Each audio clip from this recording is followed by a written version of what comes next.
Nous allons voir dans cette vidéo à quoi sert une fonction.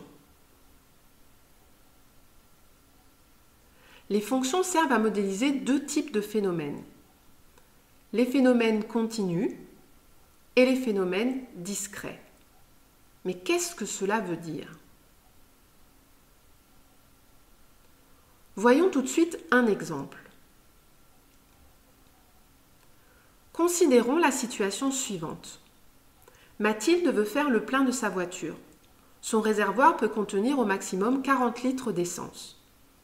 Dans la station dans laquelle elle se sert, le prix de l'essence est de 1,40 € le litre et cette station ne délivre pas moins de 5 litres. On cherche à connaître le prix que va payer Mathilde pour son plein. Évidemment, ce prix dépend du nombre de litres achetés. On peut aussi dire que le prix est fonction du nombre de litres achetés.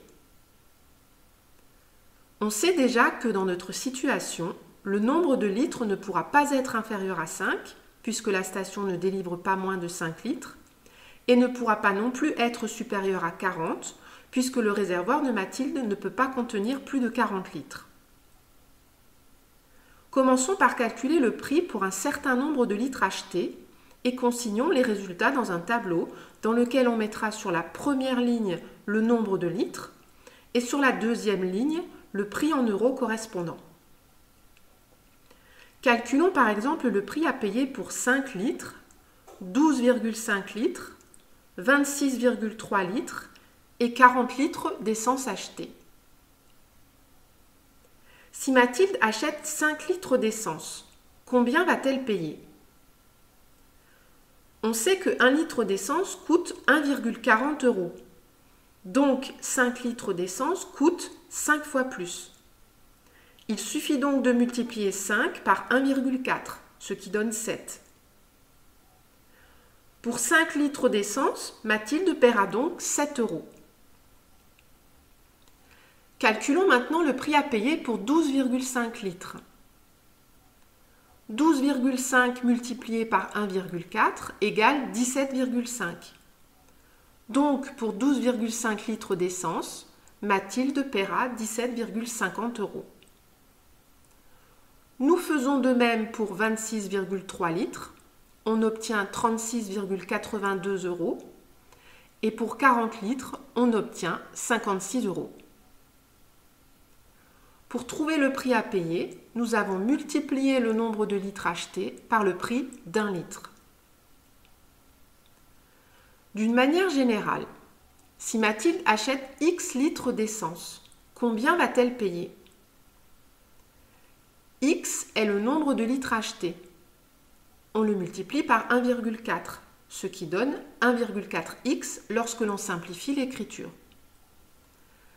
Ainsi, si Mathilde achète X litres d'essence, elle paiera 1,4 fois X euros. Nous avons ainsi défini une fonction P comme prix qui a X, le nombre de litres, associe 1,4x, le prix à payer en euros. Nous pouvons aussi écrire P de X égale 1,4x. Rappelons-nous que Mathilde ne peut pas acheter moins de 5 litres d'essence ni plus de 40 litres. Ainsi, le nombre X est compris entre 5 et 40. On dit que la fonction P est définie sur l'intervalle 5, 40. Si on veut à présent connaître le prix de 35 litres d'essence, on calcule P de 35 égale 1,4 multiplié par 35 égale 49. Pour 35 litres d'essence, Mathilde paiera 49 €. Nous pouvons faire ceci pour n'importe quel nombre de litres achetés. Il suffit de remplacer X dans la fonction par le nombre de litres achetés pour avoir le prix à payer. Nous n'avons même plus besoin de connaître les étapes qui nous ont menés à ce calcul. On dit que la fonction P modélise la situation de départ. Le nombre x peut prendre n'importe quelle valeur entre 5 et 40.